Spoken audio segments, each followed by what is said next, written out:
একদিন না এক বয়স্ক দুটো মা পুজো দিয়েছে, আমি তো পুজো কিছু নিই না, মিষ্টি আলতা সিঁদুর ধূপকাঠি মোমবাতি বলি বাইরে জ্বালিয়ে দিয়ে, আমি আলতা সিঁদুর মিষ্টি কিছু নিই না, ফুলের মালাটা বলি হাতে রাখতে, যে দেয় মায়ের চলে দিতে, আর না হলে কপালে 30 টাকা পুষ্প হয়ে যায়। শোনো কথাগুলো শোনো।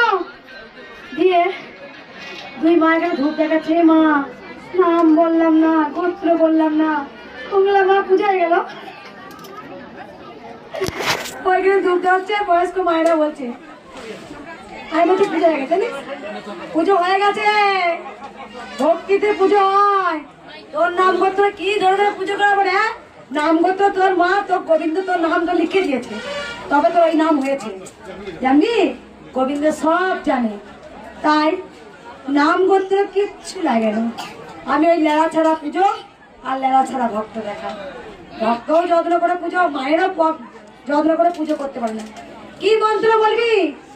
মন যার, মন যার, মন যার, সেটাই হচ্ছে আসল মন্ত্র। আমার মনটাই হচ্ছে মায়ের।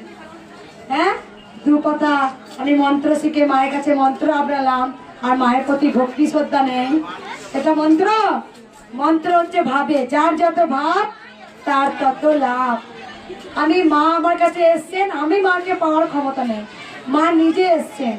মা আমার ভাবেতে, আমার ডাকেতে, সবকিছুতে সন্তুষ্ট হয়ে মা এসেছে। এটা এই জন্মের পুণ্যের ফল নয়, এটা 7 জন্মের পুণ্যের ফল।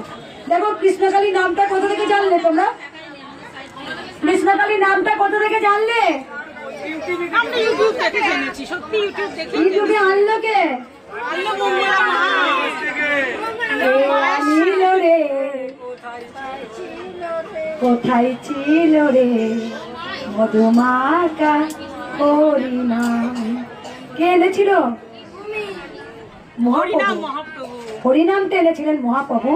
আর এই যে কৃষ্ণকালী জয়, কৃষ্ণকালী মায়ের জয়, সেটা স্বয়ং মা আমাকে বলেছিলেন, তবেই না তোমরা জানলে। আর আমাকে কে এনেছিল?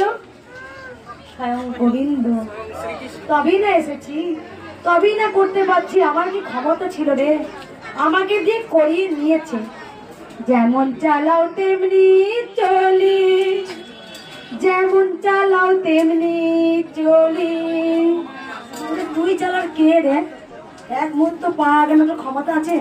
এই যে কৃষ্ণকালী মায়ের কাছে এসছিস তুই, আপনি এসছিস, মা তোকে এনেছে, তবেই তো আসতে পেরেছিস।